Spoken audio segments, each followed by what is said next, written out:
There are two very distinct groups of people that play video games. And no, this has nothing to do with console warring or political topics. It's simply the people that only really play these games. How do we get them to experiment more and want to play games like this? Or this. Or this. Literally anything else. Ludo! Lingo! Welcome to Ludo Lingo episode 9. It seems like people like when I just say shit randomly that's on my mind and don't pre-script and just kind of go with whatever I'm thinking, so that's what I'm gonna do here. I do want to start by saying that I think there's a little history to this divide of the player base of all of video games, and I think for the most part, at least from where I started paying attention to the industry, it started with games like Call of Duty 4 specifically, perhaps Halo, definitely like sports games, perhaps World of Warcraft even. And then of course you had games like League of Legends come out. Somewhere in between like 2000 and 2010, there was this rise of mass appeal of video games that kind of brought in people that weren't interested in it beforehand. And honestly, I guess the point of this video to me is that kind of still aren't, in a way. I'm gonna really try not to be negative or like harsh towards groups of people in this video. It's not how I'm trying to come off. It's more so that I'm frustrated because of the way that the industry is headed. And it's just a little worrying that people just don't seem to care about the state of video games or where they're headed. They also don't seem to care about being exploited by free-to-play games constantly. And to be honest, clearly that is what set me off on this thought process to want to make this topic. I've always thought this, but I feel like it's gaining a lot of power now over the industry overall, and I don't love that direction, to be honest. So like I said, you have groups of people that got interested in video games more as like a casual thing or a way to like interact with each other, especially with the rise of online multiplayer. Games like Call of Duty, World of Warcraft, League of Legends, Battlefield to a lesser extent because it never quite reached those heights. And then later on you have things like Fortnite, Rocket League, Fall Guys. So let me back up a second to what I was just mentioning. I think this kind of started with Call of Duty 4 in that era, but you also have World of Warcraft, where people got obsessed with like a single game and then kind of stuck with it. With Call of Duty, it was changing every year for the most part, and that has slowly devolved into that not being the case anymore necessarily with things like Warzone. But where it started was that people would get really into a specific game or a specific series, and then because that game would ask so much of them time-wise, they would not really feel interested in branching out and trying other things. So they weren't really playing video games in general, they were just playing Call of Duty or playing FIFA or playing League of Legends or just playing Dota or just playing World of Warcraft, whatever it was. And that's totally fine. I'm not judging people for that. I wish that they would try more things, but that's not inherently like an issue. When talking about this group of people, they would occasionally branch out and get super into like specific other games. The first thing that really comes to mind for me where this happened, where I was like, whoa, people that are only kind of into video games or only kind of like one or two games really got into Skyrim. I feel like Skyrim was one of the first games where that really broadened people's appeal, and that's awesome. I don't even like Skyrim that much, but it was cool to see that happen. More recently, you saw Elden Ring do this. Anyways, over time, this group of people that are not necessarily have been the same people this entire time, but the kind of person that would only play one or two games has evolved into playing either just Warzone or Fortnite or Apex Legends, Valorant, Counter-Strike. These are all shooters. It's not necessarily just shooters. You also have Minecraft, Roblox, and obviously a big one here is Grand Theft Auto. These are games that if on average you ask the average random person in the street if they play video games and they say yes, they're probably gonna say one of these. They're not gonna say Mario. They're not gonna say The Binding of Isaac or like Spelunky or Resogun or whatever. The most popular games are what they are, and they've dominated the top selling lists for years now. And of course you have other companies that are constantly trying to get in on that, break down the barriers and become one of those games. Sometimes it happens, usually people just completely fail at it and bounce off. And this is kind of where my whole thoughts on this come in, where it's like, you have these like 10 to 15 games that really haven't budged much in the last 10 years or so, more so like the last 5 years. It changes a little bit over time, but all of these games that I've listed, you know what they are. You know that they're the most popular games. And when somebody tries to pull people away from them, it usually fails. More likely than not, it is not going to work because, in my opinion, the people that are hyper focused on playing these specific games are not general video game enjoyers. And I've come to realize this more over time. Once in a while, those people are going to get peeled away. Like I said, something like Skyrim or something like Elden Ring pulls them away. But those Skyrim and Elden Ring, there's plenty of other examples that are not coming to my mind right now. Those games are not infinitely better than all of the other things that we have to choose from. They just happen to be the thing that pulled people away. The Witcher 3 was another, to a little bit of a lesser extent though. But for the most part, these multiplayer games have a chokehold on people. People don't want to move away from them. People were even causing a fuss when Blizzard was like, we're gonna do an Overwatch 2, and then people get all pissy because their stuff's not necessarily gonna carry over. Or whatever other instance of this happening, people being upset when their stats and stuff don't carry from Call of Duty to Call of Duty. Like, people are getting obsessed with one thing, and like that's all that matters to them, and they're never going to go and try to play other games. And that's very frustrating to me as someone who likes video games in general, which to me is a completely different statement than somebody being like, oh yeah, I like video games. I play Grand Theft Auto and Rocket League.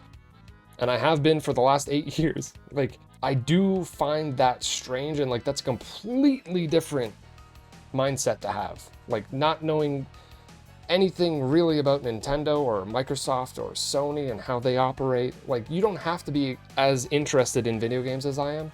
Obviously, I'm probably too interested in video games. That's very clear. I'm not gonna try to argue that. It's just my frustration comes out when like these games are like in some cases maybe on par with a lot of other games that I'm talking about that I would like people to try, but in a lot of cases they are absolutely worse. And just because they are free does not mean they are more worth playing. That's a frustrating topic in and of itself that I'm not gonna go too deep into right now because I'm trying to keep this video a little more focused. But that is definitely one massive aspect of this. Clearly, because most, if not all of these games are free that have taken over people. If not, they're low barrier of entry. I guess my point is there's just so many games out there that are great, that are worth playing, that I wish people would be more willing to try out. And I know that there's literally millions of people that do nothing but play Grand Theft Auto every day, or do nothing but play Valorant, or do nothing but play Minecraft, Roblox, where I'm like, man, try Nobody Saves the World, try Neon White, try Rogue Legacy, try Mario Wonder, try Zelda. I know that the spectacle of certain games will pull some people away from that. I kind of forgot to mention it before, now it's coming to mind. Something like God of War or Spider-Man, the sheer production value and spectacle of those games definitely pulls some of these people away. That is something that seems to grab people away from this pile of 10 games. But I just wish that wasn't what it took. Like, that's not all that's important at all. There's just so many games out there that are inventive, fun, quirky, creating new genres, implementing new, fun, interesting ideas, iterating on things that already exist. There's just so many things out there. There's literally hundreds of games, thousands of games that are just as good, if not better, than the games that people won't stop playing. I just constantly find myself coming back to this conversation in my head where I'm like, how do we get some of those people to just try something else? There's definitely cross-pollination here. I'm not trying to say like these people strictly only play these games and then the other people strictly only play other games. I've played those games. I've played Minecraft, Call of Duty, Counter-Strike, Apex, Grand Theft Auto. I've played almost all of these games to some degree. Actually, the only game that I've mentioned today that I haven't played, I think, is Valorant. Oh, and, well, no, technically I played League. That was not a fun experience. I've never played Dota. Dota and Valorant, I've never played those. The rest of them I have, but like, I played it for a bit and then I went on to something else because I like to experience new things. Anyways, I guess where I'm going is that clearly, especially a lot of the bigger companies, you see Sony going after it a little bit now, they want a piece of that big multiplayer game pie. But like, that pie is only so big, and you are not necessarily going to convince people to jump ship. People are either going to complain that what you're doing is too similar, so you're like copying things, or people are going to complain that it's not different enough. No matter what, you're not going to please people because there's millions of people that literally, no matter what you put in front of them, they're not going to stop doing what they're doing. Which to me, I look at that as a pretty negative trait. I don't love that. It's frustrating. And it's not frustrating as in, I think that there's a problem with those people. Even calling them those people, I sound like a fucking idiot. That's not what I'm saying. What I'm saying is, I wish that I was in a position where I could just plop cool games in front of people that don't really play other games and be like, here, try this. Literally, like, just stop doing what you're doing. Here's this thing. You don't have to pay for it. I will buy it for you. Here it is. Try it. What do you think about this? Is this interesting to you? Oh, look, there's hundreds of more games in this genre that are just as good. Like, that's what I wish I could do. That's kind of something that I want to do with my channel and what I do on the internet. I've always been like that. I literally bought multiple copies of Slay the Spire for people because I wanted more people to experience it, because it's a weird pitch to be like, hey, play this roguelike card game. First of all, you don't know what a roguelike is. Well, I got to explain that. Also, you don't like card games. Well, maybe try this anyways, because it implements a lot of different ideas that make it really a fun risk and reward system. Like, it's not an easy thing to pitch a lot of the games that I like to other people. But I do think that people, if exposed to things a little bit better, would be more receptive of them. And I wish that I had the power to do that and like convert some of these people into realizing there's a vast world out there of awesome games. That's what I want. I don't know how to do it, literally, without like forcing people, being like, here, I'm giving you the thing, look at it. Seriously, play it, try it. Like, don't just write it off. Don't just assume you're not gonna like it. Because I guarantee you, there's millions of those people that don't do anything but play these few games that would love other games. They just don't try them. Or maybe it's not me that does it. Maybe it's like, oh, look at this serendipitous jackrabbit that has trotted along and placed this game in my lap. I'm gonna try this and see how it is. And I'm not saying everyone has to love everything. That's definitely not true. There's genres that I don't mess with at all because I don't like them. That's totally fine. I just think pigeonholing yourself into like literally one game or like 3 games is very restrictive and limiting you a lot. And also, it's these groups of people that you'll see being like, modern video games suck. Ah, man, I played Call of Duty for like 20 hours last week. I hate this game, but I'm not gonna stop playing it. It's like, stop playing it. What are you doing? Try something else. The other reason I'm so interested in this conversation is because it seems like through anecdotal evidence of various people that this is just the way that younger people now view video games. Like, there's large groups of people ranging from whatever age, I don't know, like 6 to 16, I don't know, that consider video games like Fortnite is video games. They don't know anything else. They've never played anything else. They don't want to play anything else. All their friends are just playing it. So it's all they really talk about or think about. And I'm like, man, that kind of sucks. Like, they're not interested in like playing Mario or getting into Ratchet and Clank. Is there a younger generation that really is looking forward to like Astrobot, or are parents going to be buying their kids Astrobot and being like, look, a fun platformer? How rare is that at this point? Because it seems like this really does skew younger, and like the younger you go, the more likely it is for this to be the case, which is weird also because of how, like, for the most part, these games that I'm talking about are like Grand Theft Auto, Call of Duty, Fortnite, not necessarily games that are supposed to be geared towards children in the first place. That's gonna start a whole different conversation that I'm not trying to start again, so I'm gonna move away from that. I know there's also like Roblox and Minecraft are a big part of this conversation, and that definitely obviously is geared towards a younger audience. I guess I just wish I had a way of being able to influence people that are not exposed to stuff like this, like other games. I just want people to be able to experience all of the different types of games that there are. And I think that like all of them are awesome. And I just want to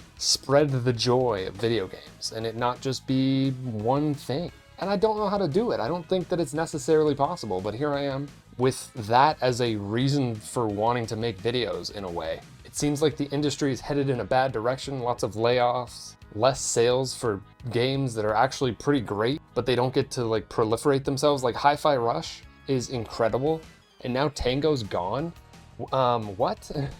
I don't know. I just don't think it is great for us to be rallying behind such a small amount of video games, and whether it's intentional or not, indirectly just like killing everything else, which that's obviously an exaggeration.